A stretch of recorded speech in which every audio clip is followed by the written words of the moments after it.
En Goma, dans le secteur de Rukumberi, 11 corps de victimes du génocide perpétré contre les Tutsis en 1994 ont été inhumés dignement. 32 ans après l'arrêt du génocide, dans un contexte où les autorités continuent de dénoncer le silence de certaines personnes détenant encore les informations. Reportage de Jennifer Makumba et de Jean Bosco Bunyemungenze.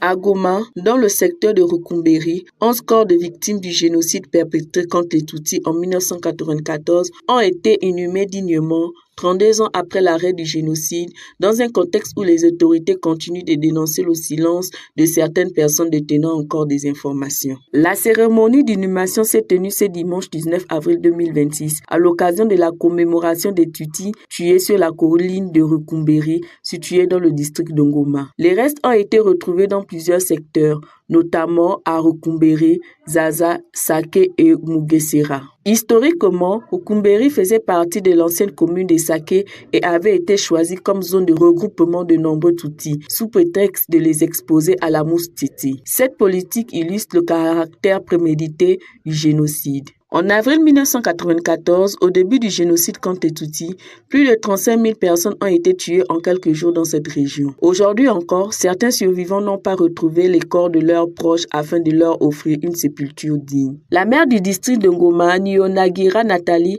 a souligné que les Tutsis installés à Rukumberi avaient été déplacés depuis d'autres régions, preuve supplémentaire de la planification du génocide et la facilitation avec laquelle les tueurs ont pu les cibler. Elle a également indiqué que les survivants ont su se reconstruire grâce aux politiques de bonne gouvernance mises en place. Parmi les familles des endeuillés, Mukanda Isenga Consolé a confié qu'après 32 ans de recherche parfois désespérées, l'inhumation de leurs proches leur apporte enfin un certain apaisement. De son côté, Tsengeyumva Venda a expliqué que donner une sépulture à un proche permet de trouver la paix intérieure. Elle a évoqué de longues années d'incertitude durant lesquelles les familles espéraient encore retrouver leurs disparus vivants, une souffrance aujourd'hui atténuée par cette inhumation.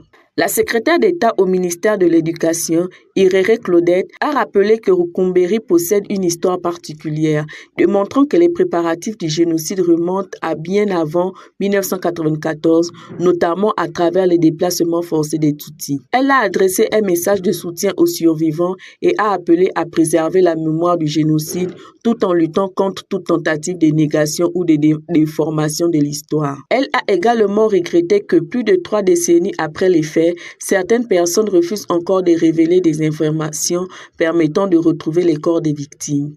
Elle a insisté sur la nécessité pour toute personne détenant de telles informations de les partager afin que les victimes puissent être enterrées avec la dignité qui leur est due. Enfin, elle a souligné le rôle essentiel des adultes dans la transmission de la vérité historique aux jeunes générations, ainsi que dans la promotion des valeurs d'unité et d'identité nationale, excepte des divisions. Le mémorial du génocide de Rukumberi abrite aujourd'hui environ 45 000 corps des victimes tuées en 1994, provenant des secteurs de Rukumberi, Sake, Djarama, Gachanda, ainsi que d'autres régions où des personnes avaient fui dans l'espoir de survivre.